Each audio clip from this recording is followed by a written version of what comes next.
안녕하세요, 독일가시입니다. 작년 한 해는 식테크 열풍이 불어 식물들의 가격이 엄청나게 올랐었어요. 지금은 가격이 안정세를 찾아가고 있다 보니 많은 분들이 그동안 키우고 싶었던 식물들을 조금은 부담스럽지 않게 구입을 하게 된 것 같습니다. 4년 전 식테크라는 단어가 생기기도 전에 분양받아 키우던 몬스테라 알보가 작년 이맘때 천장에 닿아 더 이상 크게 키우지 못하게 되었어요. 밑둥을 조금 남겨두고 가까운 지인들에게 분양을 하였습니다. 남겨둔 밑둥에서 1년 동안 새로운 잎을 많이 내어주었는데 1월 1일 베란다 정리를 하면서 한 번 더 잎들을 잘라주었습니다. 예쁘게 자라지 않고 점점 초록 지분이 사라지며 잎이 새하얘지는 고스트 잎이 나왔기 때문이에요. 다시 밑둥만 남겨진 저의 몬스테라입니다. 오늘은 이 밑둥도 모두 해체를 할 거예요. 미리 잘라두었던 잎은 조금은 신박한 방법으로 번식에 도전해 볼 거예요. 살짝 알려드리자면 온실 연못에 담가 물꽂이를 할 거예요. 지금은 삽수 상태고 기근에 잔뿌리가 생기지 않은 상태라서 물꽂이로 뿌리를 받는 게 가장 안전합니다. 이 잎은 하얀 부분에 징그러운 점들이 많이 생겼죠. 집에서 차로 이동하는 찰나의 순간 찬바람을 맞아서 냉해를 입었습니다. 번식하는 데는 큰 문제는 없지만 조금 징그럽네요. 몬스테라 알보 삽수는 잎의 초록색과 흰색이 마블 무늬로 뒤섞여 있는 것이 좋고 줄기 역시 초록색과 흰색이 자잘하게 섞여 나타나는 것이 좋아요.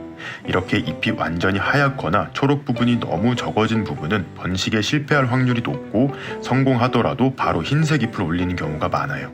이런 흰 잎들을 고스트라고 부르는데 이렇게 하얗게 변해버린 줄기와 잎은 다시 초록색으로 돌아올 확률이 거의 없어요. 줄기도 보시면 초록색이 거의 없습니다. 이런 삽수가 가장 위험해요. 잎만 보시면 무늬 천재 같죠. 하지만 줄기를 보시면 한쪽은 무늬가 좋은데 뒤쪽을 보시면 완전히 하얗습니다. 쌀알만하게 볼록 튀어나온 부분이 새 줄기가 될 눈인데 흰색 부분에 자리 잡고 있어요. 바로 하얀색 잎을 올릴 가능성이 큽니다. 아주 간혹 이런 눈에서 멋진 무늬 잎을 내어주기도 하는데 확률이 정말 희박해요. 혹시라도 몬스테라 알보를 구입하실 때 꼭 참고하세요. 진천 온실에는 이미 알보들이 몇 개 있습니다. 화분에서 자라는 알보도 하나 있고 연못 뒤 관엽존에 심어진 알보도 2개나 있어요. 자, 그럼 몬스테라 알보 밑둥부터 정리를 해볼게요. 그냥 화분에서 쑥 뽑아줍니다. 어차피 묵은 뿌리는 정리를 할 것이기 때문에 잘려도 상관없어요. 기존의 묵은 흙들을 탈탈 털어주고 썩은 뿌리들도 다 제거를 합니다. 밑둥 부분의 손질이 끝났어요. 이제 마디를 나눠 잘라야 하는데요. 삽수를 낼 때에는 꼭 알코올솜을 이용하거나 불을 사용해 소독을 해주세요. 오염된 가위를 사용해 자르면 단면 부분이 무를 수 있습니다. 잎자루가 달린 부분이 마디인데 이 마디를 하나씩 포함해서 잎을 하나씩 잘라줍니다. 밑둥에서 7개의 개체가 탄생했어요. 줄기에서 뻗어나온 기근들이 화분 안으로 들어가 이미 잔뿌리들도 많이 자라 있습니다. 이런 개체들은 바로 흙에 심어주는 것이 좋아요. 작년에 왕창 쟁여둔 마술 화분에 알보들을 심어줄 거예요. 화분 표면에 무수히 많은 구멍이 있어 통기가 잘 되고 이 구멍을 통해 빛이 들어와서 몬스테라의 뿌리가 화분 가장자리에 겉돌지 않고 화분 안쪽으로 뿌리를 꽉 채워줄 거예요. 화분은 너무 크지 않고 약간 작다 싶을 정도의 사이즈가 좋습니다. 흙은 까치플란츠 사장님이 보내주신 관엽 전용 배합도 골든테라를 사용했어요. 지금쯤 출시가 되었는지는 모르겠네요. 흙 배합하는 재미가 있긴 한데 막상 써보니까 너무 편하긴 했습니다.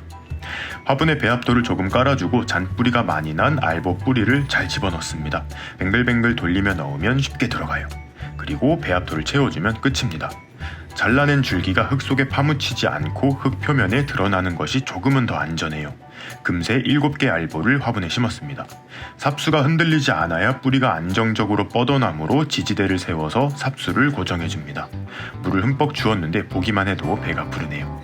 빛이 가장 좋은 곳에 알보 7개를 졸졸이 세워두었습니다. 잎 한 장씩 달고 있는 모습이 조금 귀여운 것 같아요. 이제 윗부분 삽수들 연못 물꽂이를 시작해보겠습니다. 사실 무늬가 괜찮은 잎들만 번식을 시키고 고스트 잎들은 버리려고 했어요. 어차피 고스트 잎들은 번식에 성공해도 고사할 것이 눈에 보였기 때문이에요. 하지만 여러분들에게 고스트 잎을 번식했을 때 어떤 모습으로 성장하는지 보여드리면 도움이 될 것 같아 이 삽수들도 번식을 시켜보았습니다. 삽수를 내는 방법은 동일해요. 완전 새하얀 알보 삽수입니다. 줄기도 하얗고 눈자리도 새하얗죠. 이 삽수는 엄청 건강하고 새 줄기도 잘 나올 것 같은데 기근에 잔뿌리가 없어서 흙에 심기 전 물꽂이로 뿌리를 내리도록 합니다. 네트망을 준비했습니다. 여기다가 몬스테라 알보 삽수들을 고정시킨 후 연못 위에 띄워놓을 거예요. 네트망 위에 줄기 위치를 잡아주고 케이블 타이를 사용해 단단하게 고정시킵니다. 15개 남짓 되는 삽수들을 다 붙였어요. 흔들림 없이 편안해 보입니다. 잠시 뒤 연못 위에 띄워보도록 할게요. 알보 말고도 무늬를 잃어버려 초록색 잎만 내어주던 무늬 아단소니도 데려왔어요. 잎은 다 하엽지고 줄기만 남은 상태인데 뒤로 돌려보면 흰 무늬가 쫙 들어가 있습니다.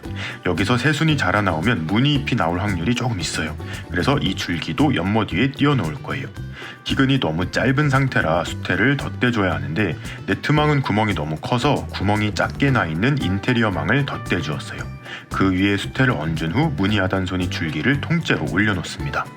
기근이 수태에 밀착되도록 막근을 사용해 묶어주었어요. 자, 이제 삽수들을 연못 위에 띄울 시간입니다. 망에 끈을 묶은 후 반다들이 걸려있는 봉에 묶어주었어요. 물 안에 완전히 담그는 것이 아니라 수면 위 1cm 공간을 놔두고 매달아 둔 거예요. 알보 삽수들 역시 기근만 물 안에 들어가도록 살짝 띄워놓습니다. 온실 연못은 하루에 3번 환수가 되는데 5cm 정도의 물이 빠지고 새로운 물이 채워집니다. 또한 여과기에서 공기들을 뿜어내는데 물을 계속 순환시켜주고 산소를 공급해서 물 자체가 굉장히 깨끗하게 유지돼요. 이렇게 공기방울이 터지며 물이 튀기 때문에 수태도 항상 촉촉하게 유지가 될 걸로 예상합니다. 컵에 삽수를 꽂아두면 매일 물을 갈아줘야 하는데 연못에 담가두면 그럴 필요가 없어서 엄청 편안할 것 같아요. 올해는 번식한 몬스테라 알보를 잘 키워서 알보밭을 한번 만들어 보도록 하겠습니다.